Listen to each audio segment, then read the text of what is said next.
On- Ontem à noite nós tivemos um culto lá em São João da Boa Vista, em gratidão pela reforma da nossa congregação naquele lugar. E o salão ficou repleto, havia cerca de 70 pessoas lá. Dessas 70, umas 40 foram aqui da nossa igreja. E nós queremos agradecer todos que foram lá participar e conhecer e agradecer a Deus pela reforma daquela congregação.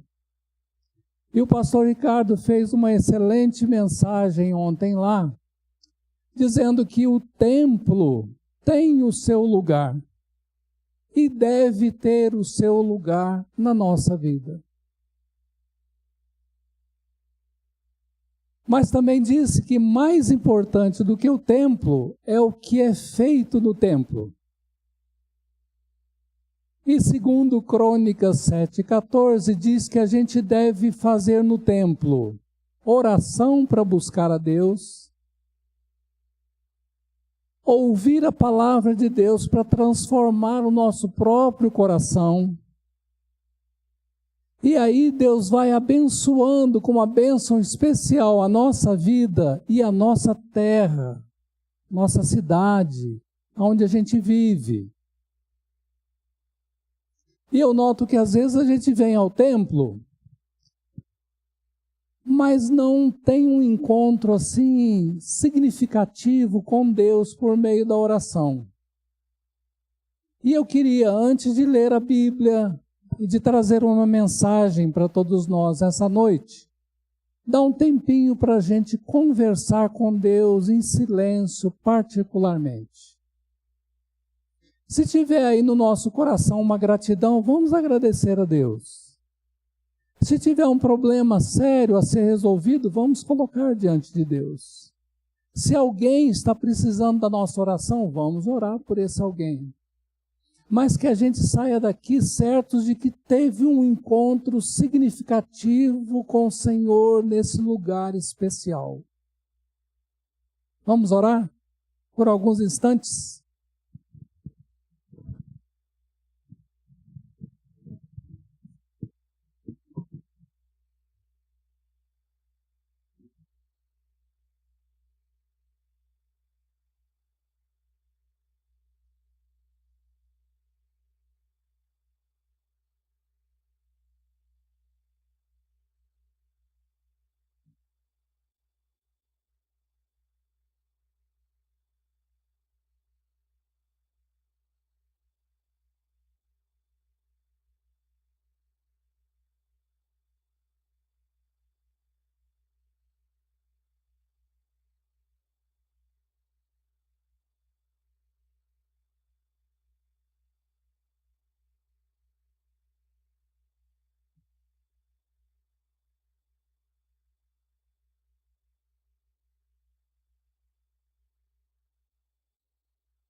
Pai Celeste, que privilégio termos um lugar especial de encontro com o Senhor. Que bom ter irmãos que também professam a mesma fé, para juntos seguirmos a Jesus nosso Senhor. Recebe a oração de cada um aqui nesta noite e responde com a bênção que cada um necessita, Senhor. Carecemos da tua orientação, da tua providência, da tua proteção a cada dia da nossa vida. E rogamos essas bênçãos para nós, para os nossos familiares, para a nossa cidade, para o nosso país, para o mundo inteiro, Senhor. Que é a criação do Senhor, a qual o Senhor ama e deseja restaurar. Por isso nós nos colocamos em tuas mãos e pedimos que o Senhor fale ao nosso coração e transforme a nossa vida segundo a tua vontade. É o que nós te pedimos em nome de Jesus. Amém. Vamos para Josué capítulo 6.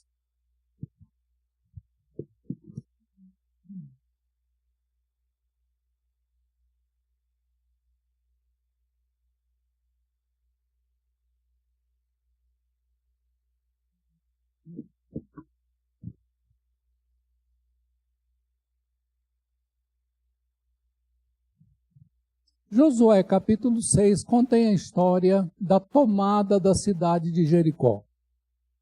É uma história que a gente aprende desde criança, quando está na igreja, quando criança. E a pergunta é, o que a gente pode tirar de uma história conhecida para nós como adultos? E é uma história do Antigo Testamento, é uma história que tem detalhes difíceis. E eu queria ler primeiro todo o capítulo, pedir que você acompanhe aí para depois a gente conversar sobre o que nós podemos levar para nós de Josué capítulo 6. Ora, Jericó estava rigorosamente fechada por causa dos filhos de Israel. Ninguém saía, nem entrava. Então disse o Senhor a Josué: Olha, entreguei na tua mão Jericó, o seu rei e os seus valentes. Vós, pois, todos os homens de guerra, rodeareis a cidade, cercando-a uma vez. Assim fareis por 6 dias. 7 sacerdotes levarão 7 trombetas de chifre de carneiro adiante da arca. No 7º dia, rodeareis a cidade 7 vezes, e os sacerdotes tocarão as trombetas. E será que, tocando-se longamente a trombeta de chifre de carneiro, ouvindo vós o sonido dela, todo o povo gritará com grande grita. O muro da cidade cairá abaixo, e o povo subirá nele, cada qual em frente de si. Então Josué, filho de Num, chamou os sacerdotes e disse-lhes: Levai a arca da aliança, e 7 sacerdotes levem 7 trombetas de chifre de carneiro adiante da arca do Senhor. E disse ao povo: Passai e rodeai a cidade, e quem estiver armado passe adiante da arca do Senhor. Assim foi que, como Josué dissera ao povo, os 7 sacerdotes com as 7 trombetas de chifre de carneiro diante do Senhor, passaram e tocaram as trombetas, e a arca da aliança do Senhor os seguia. Os homens armados iam adiante dos sacerdotes que tocavam as trombetas. A retaguarda seguia após a arca e as trombetas soavam continuamente. Porém ao povo ordenara Josué dizendo: Não gritareis, nem fareis ouvir a vossa voz, nem sairá palavra alguma da vossa boca, até o dia em que eu vos disser: gritai. Então gritareis. Assim a arca do Senhor rodeou a cidade, contornando-a uma vez. Entraram no arraial e ali pernoitaram. Levantando-se Josué de madrugada, os sacerdotes levaram de novo a arca do Senhor. Os 7 sacerdotes que levavam as 7 trombetas de chifre de carneiro diante da arca do Senhor iam tocando continuamente. Os homens armados iam adiante dele e a retaguarda seguia após a arca do Senhor, enquanto as trombetas soavam continuamente. No segundo dia, rodearam outra vez a cidade e tornaram para o arraial. E assim fizeram por 6 dias. No 7º dia, madrugaram ao subir da alva e da mesma sorte rodearam a cidade 7 vezes. Somente naquele dia rodearam a cidade 7 vezes. E sucedeu que na 7ª vez, quando os sacerdotes tocavam as trombetas, disse Josué ao povo: gritai, porque o Senhor vos entregou a cidade. Porém a cidade será condenada, ela e tudo quanto nela houver. Somente viverá Raabe, a prostituta, e todos os que estiverem com ela em casa, porquanto escondeu os mensageiros que enviamos. Então somente guardai-vos das coisas condenadas, para que, tendo-as vós condenado, não as tomeis. E assim torneis maldito o arraial de Israel e o confundais. Porém toda prata e ouro e utensílios de bronze e de ferro são consagrados ao Senhor e irão para o seu tesouro. Gritou, pois, o povo, e os sacerdotes tocaram as trombetas. Tendo ouvido o povo o sonido da trombeta e levantado grande grito, ruíram as muralhas, e o povo subiu à cidade, cada qual em frente de si, e a tomaram. Tudo quanto na cidade havia destruíram totalmente ao fio da espada, tanto homens como mulheres, tanto meninos como velhos, também bois, ovelhas e jumentos. Então disse Josué aos 2 homens que espiaram a terra: entrai na casa da mulher prostituta e tirai-a de lá com tudo o que tiver, como lhe jurastes.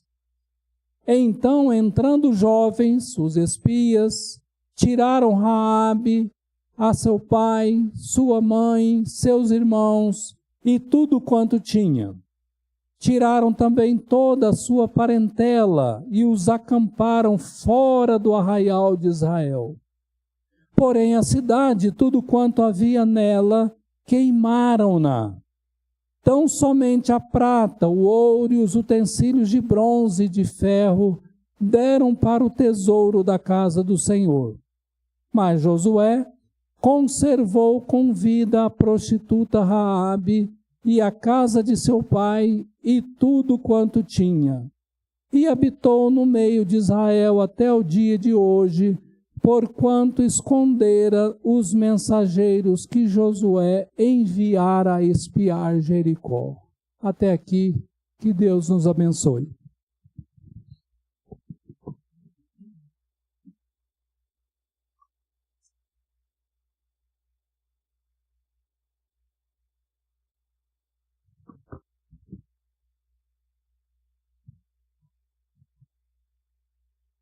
Quando nós temos uma luta pela frente e a gente tem capacidade humana para vencer aquela luta, a gente diz que aquela conquista foi nossa, foi natural. Por exemplo, alguém que estuda para um vestibular, se prepara bem, vai, faz a prova e conquista aquela vaga. Pode se alegrar com isso porque ele lutou e conseguiu. Pelo esforço humano ele chegou lá. Mas há outras situações na nossa vida que a gente não consegue pelo esforço humano.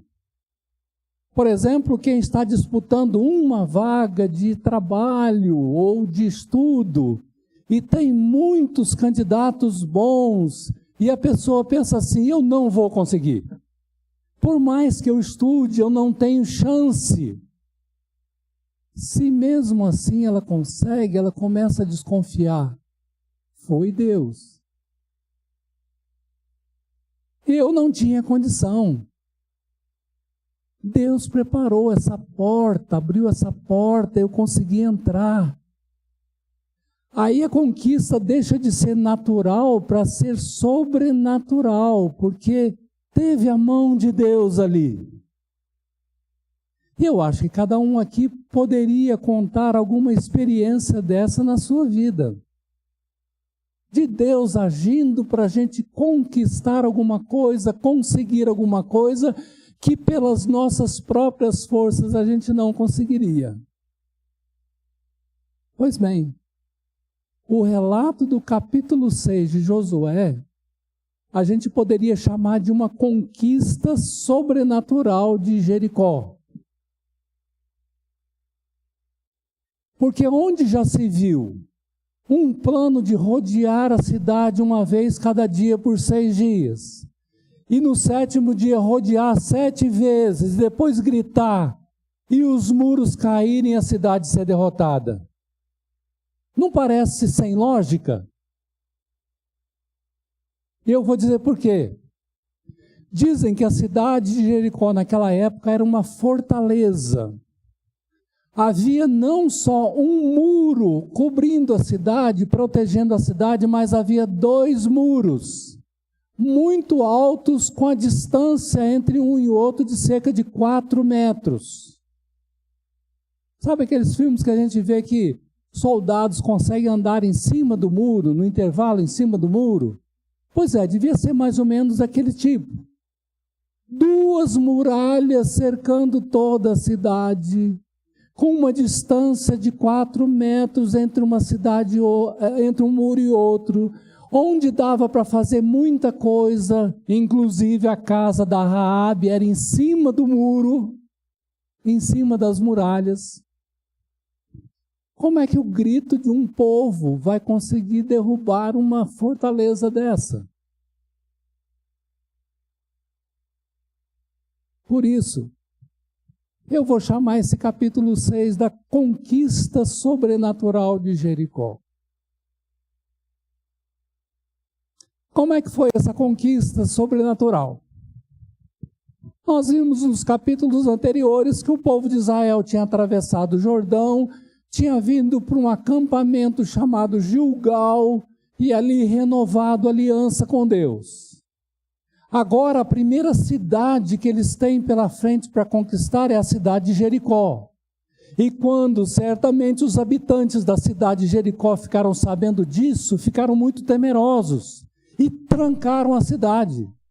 Diz os primeiros versículos que ninguém entrava nem saía da cidade, eles estavam encurralados ali, fechados ali, com medo do povo de Israel. Pois bem, como é que se conquista uma cidade assim? No versículo 1 e 2, fala assim, no 2. Aliás, 1 e 2. Ora, Jericó estava rigorosamente fechada por causa dos filhos de Israel, ninguém saía, ninguém entrava. Então disse o Senhor a Josué: olha, entreguei na tua mão Jericó, o seu rei e os seus valentes. Esse verso 2 mostra que era plano de Deus a conquista daquela cidade e que pelo poder de Deus aquela cidade seria construída, seria destruída, conquistada. Não seria pela força do povo, mas sim Deus tinha entregado aquela cidade para o povo de Israel. Então eu encontro aqui, logo no começo, uma conjugação de forças. A conquista sobrenatural de Jericó aconteceu pelo poder de Deus, mas com a participação humana. E eu chamo a atenção nisso porque a gente tem dificuldade com isso. Como seres humanos, nós tendemos a ser radicais. Ou a gente quer orar e pedir que Deus resolva todos os nossos problemas e a gente fica aqui, sem fazer nada. Ou a gente quer fazer de tudo e lutar para resolver os nossos problemas, porque depois a glória vai ser nossa. E nessa conquista maravilhosa da cidade de Jericó, a união dessas duas coisas aconteceu pelo poder de Deus, porque Deus entregou aquela cidade. E sabem por que Deus entregou aquela cidade? Porque era promessa dele, de uma terra de Canaã para o seu povo, desde Gênesis capítulo 15. Desde Abraão, Deus já havia prometido que ia separar um lugar para o seu povo habitar. E esse lugar era Canaã. E a hora da conquista chegou. E Deus disse: eu entreguei. Olha, quando Deus diz eu entreguei, está conquistado. Porta que ele abre, ninguém fecha, né? Diz outro texto da Bíblia. E porta que ele fecha, ninguém abre. Então tem o poder de Deus, Deus entregou, mas ao mesmo tempo Deus orienta Josué para fazer esse plano da participação humana. Então ele cria esse plano que me parece muito estranho. Primeiro que Deus não precisava fazer um plano assim. E olhando assim pelo plano em si, era um plano estranhíssimo. Pegar 7 sacerdotes com 7 trombetas, alguém carregando a arca, gente com arma, e dar uma volta na cidade por dia, a cada dia, durante 6 dias. Tudo bem, era uma boa caminhada, é bom a gente fazer caminhada, né? Mas eu acredito que o povo lá de dentro da cidade devia estar pensando assim: esse povo está louco. O que eles estão fazendo? Rodeando a cidade e tocando uma trombeta. Aí quando chega no 7º dia, é para dar 7 voltas, aí a caminhada ia ficar pesada, né? Acho que eles tiveram que treinar nos 6 dias para caminhar no 7º, né? 7 vezes a cidade, eu não sei qual era o tamanho da cidade, mas não devia ser pequena. 7 vezes no 7º dia, e quando terminasse na última vez, então eles iam gritar e os muros iam cair. Pergunta: por que isso? Qual o sentido desse plano?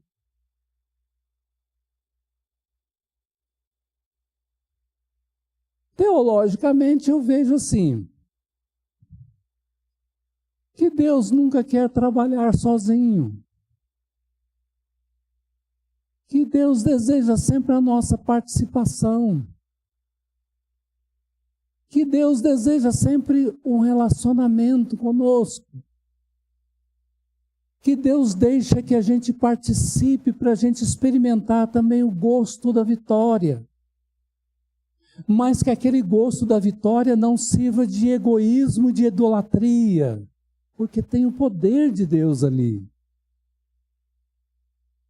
Para a evangelização também, nós encontramos na Bíblia um outro texto que Deus poderia mandar anjos evangelizar o mundo inteiro, mas por que Ele não faz isso? Por que Ele convida a gente? Por que Ele nos convida para a igreja? É porque Ele quer a gente junto dEle, participando dos projetos dEle, tendo alegria com a vitória dEle. Por isso, essa conquista sobrenatural de Jericó contou tanto com o poder de Deus quanto com a participação humana. E se a gente estivesse lá e recebesse uma ordem dessa, qual seria a nossa reação? O que a gente faria? Sendo que a ordem não tem muita lógica, né? A Márcia já falou aqui uma coisa. A primeira coisa é, mesmo sem entender, obedecer, fazer. Porque se Deus orientou, Alguma coisa tem, é para fazer. Mas além da obediência, tem também a paciência. Porque, olha, uma rodada a cada dia, segundo, terceiro, quarto, quinto, sexto, e no sétimo dia, 7 voltas, tinha que ter paciência. Deve ter gente que desistiu no meio do caminho, mas vamos dizer que a maioria fez, foi lá e fez. E analisando logicamente, é claro que Deus pode ter usado um terremoto naquele momento da gritaria do 7º dia para derrubar totalmente aquelas duplas muralhas de Jericó. Por que não? Pode. O texto não diz que isso aconteceu, mas alguma coisa aconteceu. E se a gente crê num Deus que é criador, todo-poderoso, capaz de mover céus e terra, um terremoto é uma coisa muito pequenininha para ele. O certo é que a conquista sobrenatural de Jericó aconteceu pelo poder de Deus e com a participação humana. Vamos trazer isso para nós? Porque isso aqui está na antiga aliança. Nós estamos na nova aliança, ano 2025 depois de Cristo. O que isso tem a ver com a gente?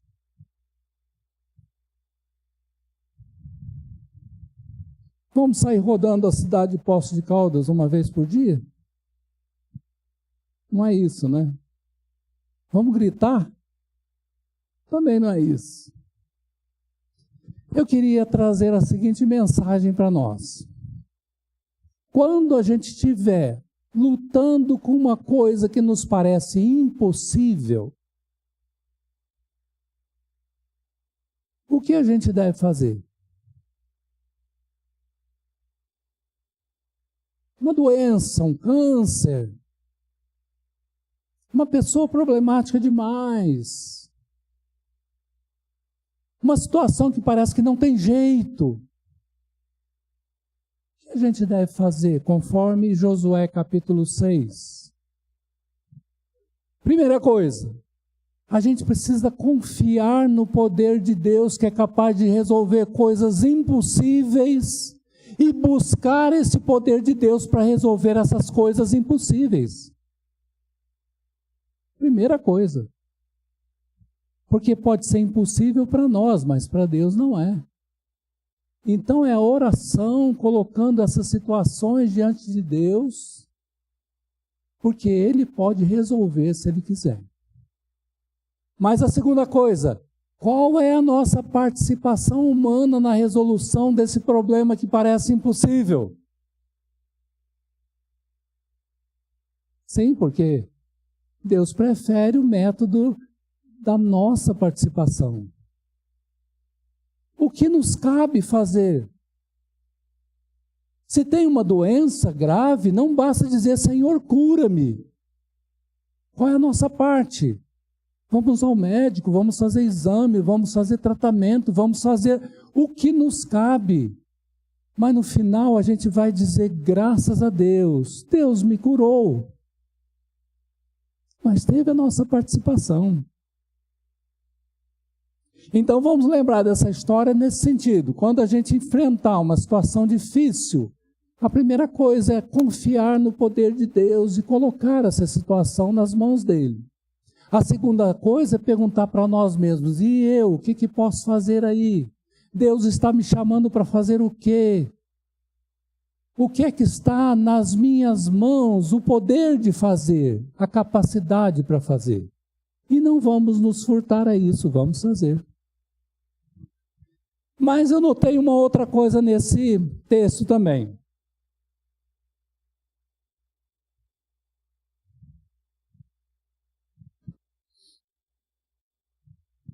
Além da conquista acontecer por uma junção do poder de Deus e da participação humana,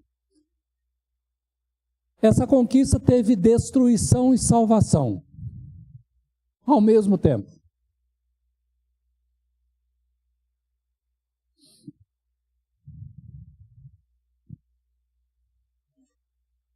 tem principalmente um versículo aqui muito difícil da gente ler, entender e aceitar, né? O povo de Israel, o povo de Deus, foi lá, matou todo mundo que estava na cidade de Jericó com arma e depois colocou fogo na cidade e destruiu a cidade. Como entender isso? Parece que diante de um texto desse, quando a gente liga a televisão e vê o que Israel fez em Gaza, parece meio semelhante, não parece? Não é tão estranho, tão diferente. É para nós uma coisa horrível, mas parece que o Oriente Médio está acostumado com isso. O que acontece da Rússia contra a Ucrânia, já alguns anos de guerra, de destruição, de morte, que coisa terrível. Então teve destruição por um lado, mas teve salvação por outro.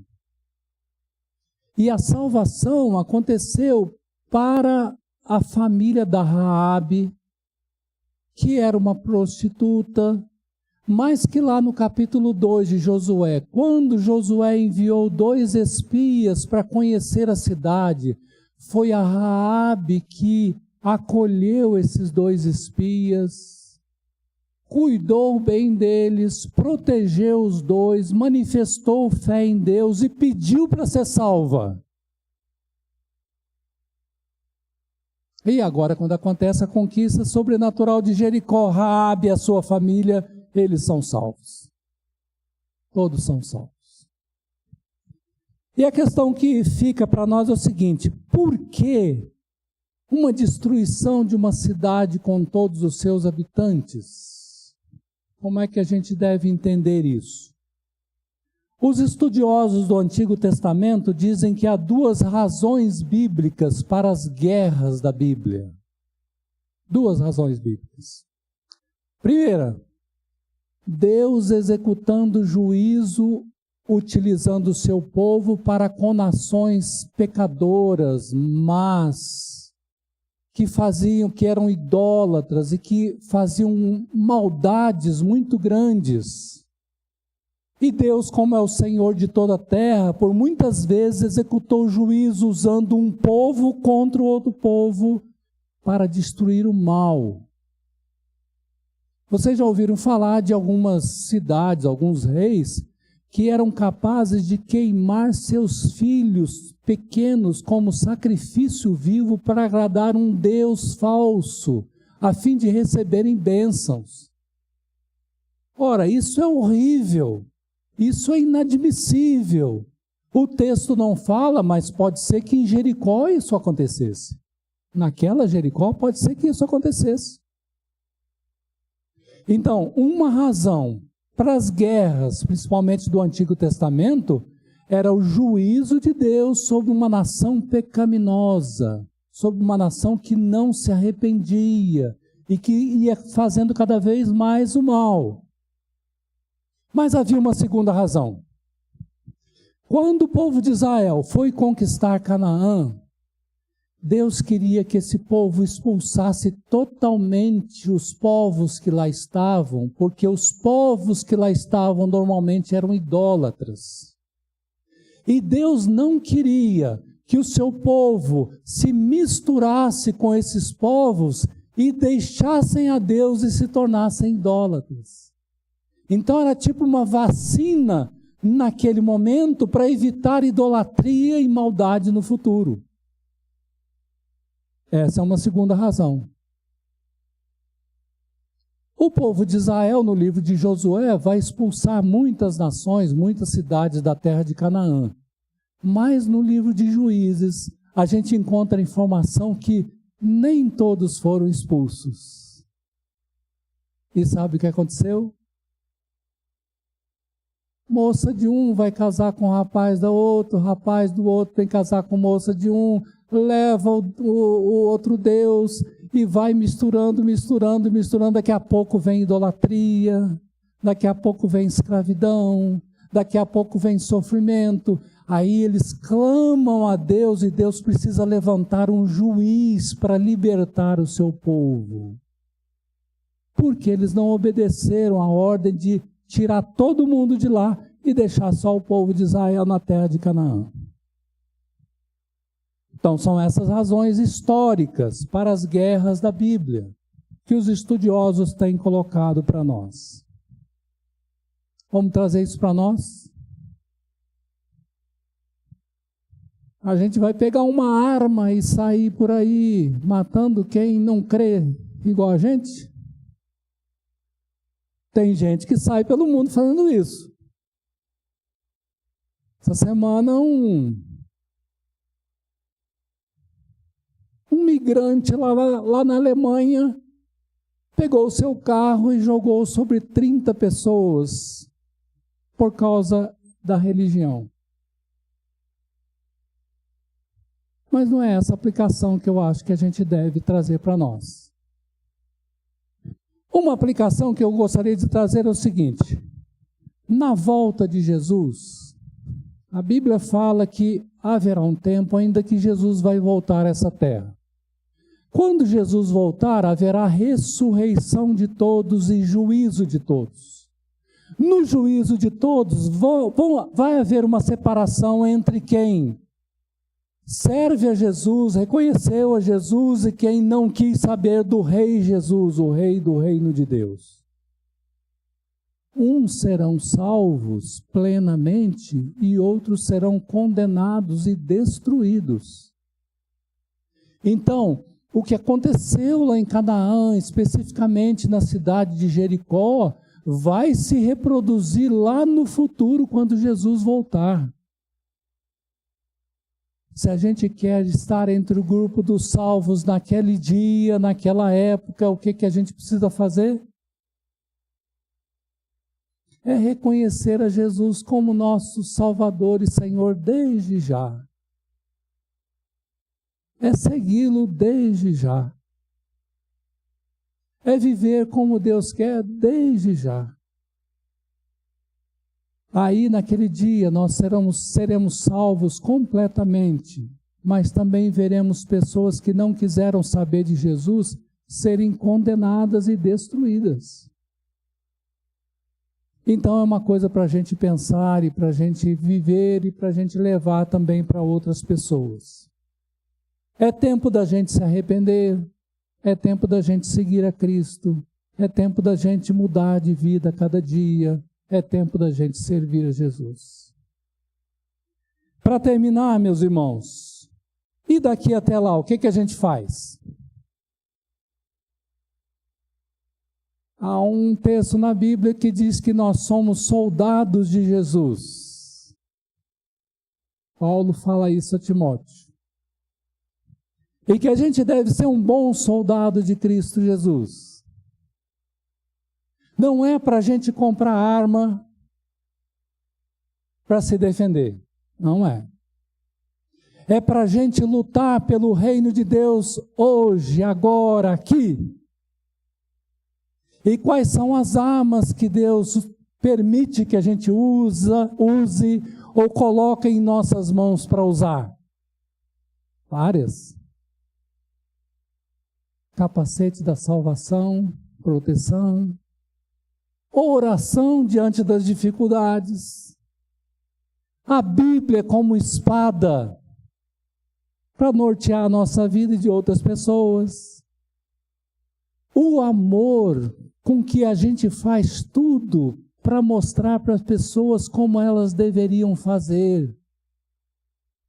O fato da gente viver com amor e servir com amor para ser luz para as pessoas, para ser sal da terra, para mostrar para as pessoas como Deus gostaria que toda a humanidade vivesse. É soldado de Cristo nesse sentido. Isso Deus deseja de nós. Isso é o nosso papel na nova aliança hoje, na nossa vida hoje, naquilo que nós estamos fazendo. E eu desejo que nós sejamos bons soldados de Cristo Jesus. Não para conquistar Jericó, mas para conquistar o mundo que a gente vive dentro das oportunidades que Deus nos dá. E que Deus nos abençoe nessa tarefa. Amém.